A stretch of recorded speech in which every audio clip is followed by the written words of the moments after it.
Assalamu alaikum dear students. Today we are going to start chapter number 2, control structures. Chapter number 5. Today's topic is control structures. We will discuss what are the control structures, how they work, and what are the types of control structures.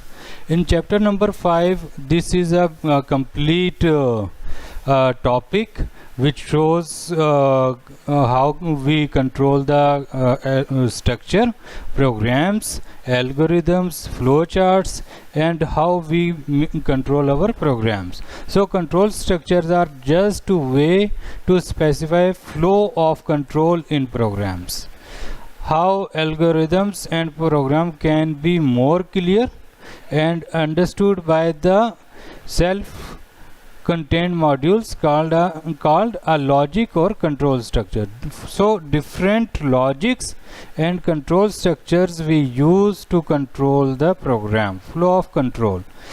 So there are basically three control structures: flow of control known as sequenced logic or sequential flow. Second one is selection logic or conditional flow, and third one is iteration logic or repetitive flow. So let's see one by one.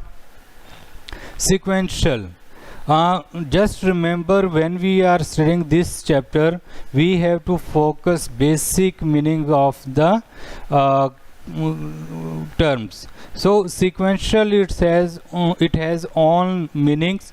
Sequential logic, as the name suggests, follows a serial or sequential flow in which the flow depends on a series of instructions given to the computer. So there is no decisions of selection between two. This is a simple straightforward sequential method logic in which all complex and simple programs will be arranged in step by step, one by one, like module A first will execute, then after finishing this, then module B and module C, and so on. Means there is no selection between two, there is no repetition, just a straightforward sequential method will be followed in this sequential flow. In selection logic, when any type of program executes, then in this term we find a selection. Selection logic simply involves number of conditions or parameters which decides one out of several written modules. Now in previous we have just only sequential logic, one by one will be followed, and in this we have condition, or we can decide which to follow. This structure can be the three types. Now single alternative, double alternative, and multiple alternatives. Now when you are choosing or adopting this type of structures, then you will receive other type of logic structures, like in example you can see if condition true or false, then execute module A, or end of if structure. Means you have two conditions, if one is true or other is true, just execute module A, if true module A, if not true then exit. There is just one. Now double alternative has two conditions. If condition true or false, which is true, run module A, if not true then run module B, and end of structure, if structure. Then multiple alternatives have multiple options, like in example you can see if condition A is true, then run module A, else if not true then condition B is true, run module B, and so on, else if and then module, and you have several multiple options to run, choose and run. So multiple alternatives are there. This is called selection. This is graphical representation with the help of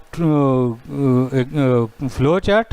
If the condition is true, then run module A. If not true, then run B module. So this is simple way to describe with the help of diagram.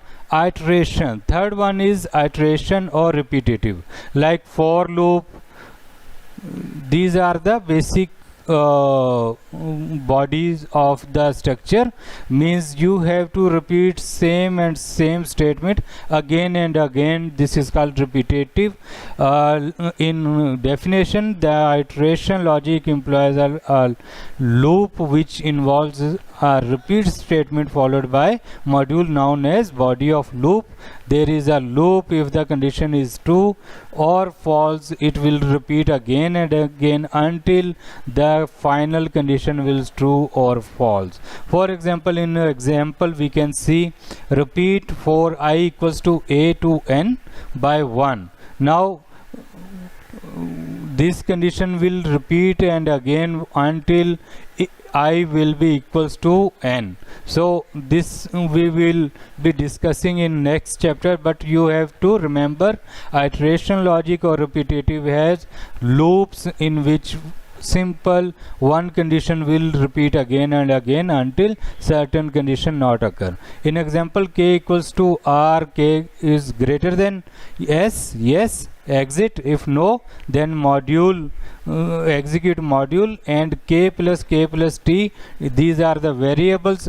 K equals to k means 1 plus t means addition until go to on condition again. Check k greater than yes, because k equals to r, and r s means r is greater than s. If until this condition will not true, it will execute again and again. So repeat while statement, repeat while structure. It also use condition to control the loop. We were having three options, two types. First one, repeat for structure. Now we are going to discuss repeat while structure. In this condition we will also discuss it in detail in coming chapters, but controls the loop. This condition also controls the loops. Repeat while condition is this and end of loop. You have to repeat because you are telling the condition, and then module will execute. In coming chapters we will discuss their proper working. So in example you can see on flow chart, condition is true or false, no, execute, yes, then execute module and go again and again until your condition goes false. So this is repeat structure.